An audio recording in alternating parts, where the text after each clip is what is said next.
Hello my dear students. আজকে আমি তোমাদের সামনে যে গ্রামার আইটেম নিয়ে আলোচনা করব, এটা একেবারে ইংলিশের শুরুর মূল আইটেম।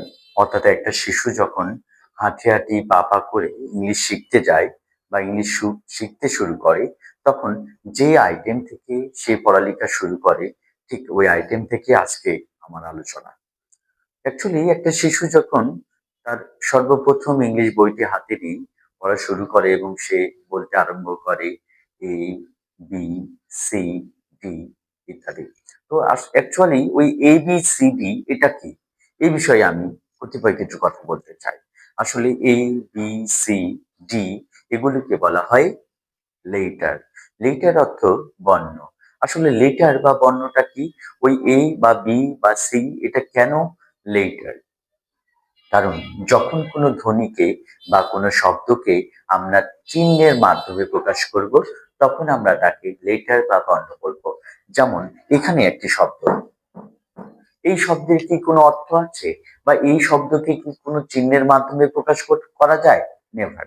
তাহলে এই শব্দের যেহেতু প্রকাশক কোনো চিহ্ন নেই, সেহেতু এটা লেটার বা বর্ণ নয়।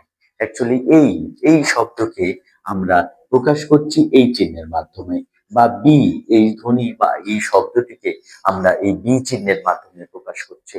সো যে ধ্বনি বা শব্দকে যখন কোনো চিহ্নের মাধ্যমে আমরা প্রকাশ করতে পারবো, তখন তাকে আমরা বলবো লেটার বা বর্ণ।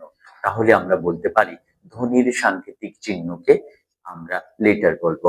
অর্থাৎ যে ধ্বনিকে, যে শব্দকে কোনো চিহ্নের মাধ্যমে প্রকাশ করা যাবে, তখন আমরা তাকে বলবো লেটার অথবা বর্ণ। তো যাই হোক, ইংলিশে এই লেটার বা বর্ণ রয়েছে মোট 26টি।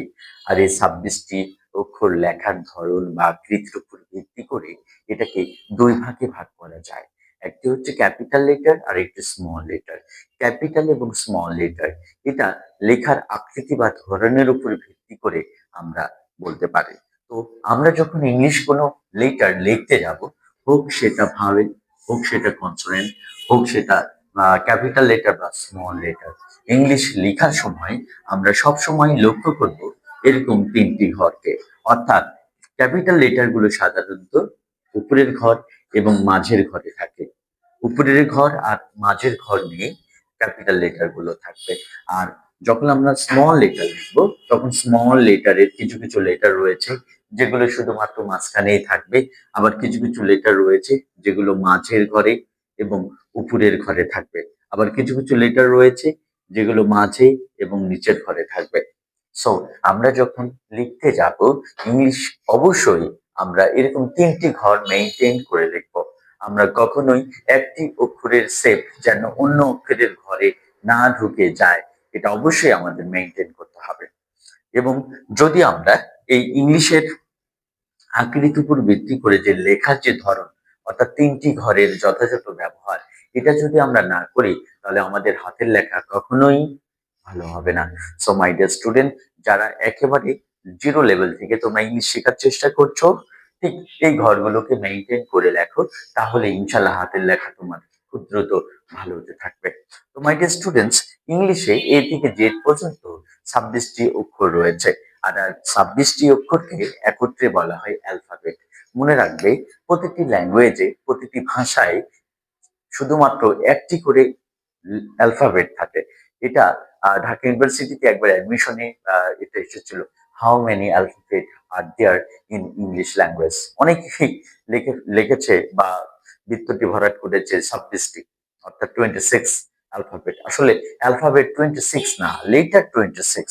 আর ওই 26 লেটারকে ইজ কল্ড টুগেদার অ্যালফাবেট, অর্থাৎ 26টি অক্ষরকে একত্রে বলা হয় অ্যালফাবেট। শুধু ইংলিশ ল্যাঙ্গুয়েজের ক্ষেত্রেই নয়, পৃথিবীর বুকে যতগুলো ভাষা রয়েছে প্রতিটি ভাষারই একটি করে বর্ণমালা রয়েছে।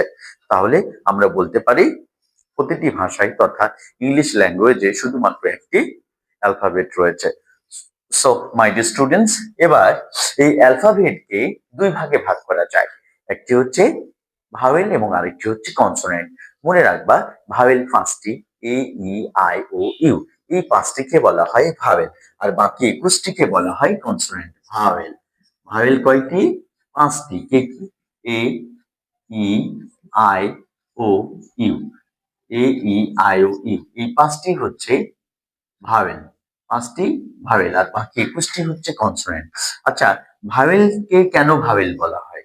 ভাওয়েল স্বরবর্ণ এগুলো স্বাধীন। এই ভাওয়েলগুলো উচ্চারণ করার সময় বা হওয়ার সময় অন্য কোনো ভাওয়েল, ইভেন মোর অন্য কোনো কনসোনেন্টের সাহায্য নেয় না।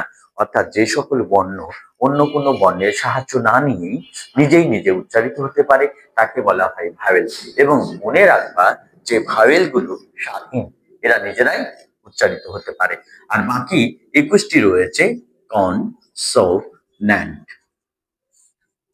কনসোনেন্ট, বাকি 21টি কনসোনেন্ট।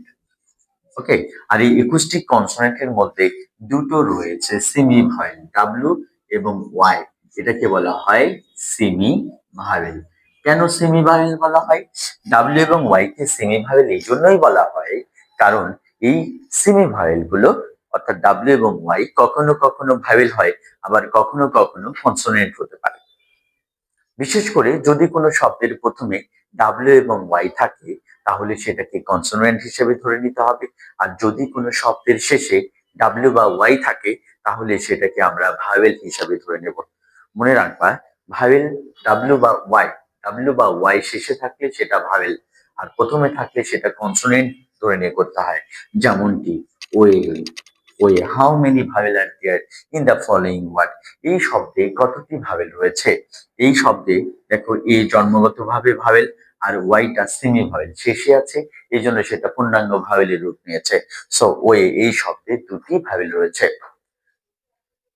মাই ডিয়ার স্টুডেন্ট, 2017 সালে ঢাকা ইউনিভার্সিটির খ ইউনিটে এই প্রশ্নটি এসেছিল, how many vowel are there in the following word way, way শব্দটিতে কয়টি ভাওয়েল আছে? ম্যাক্সিমাম স্টুডেন্টের উত্তর দিয়েছিল একটি, কিন্তু এটা ভুল ছিল। তাহলে ওয়ে শব্দটিতে কয়টি ভাওয়েল আছে?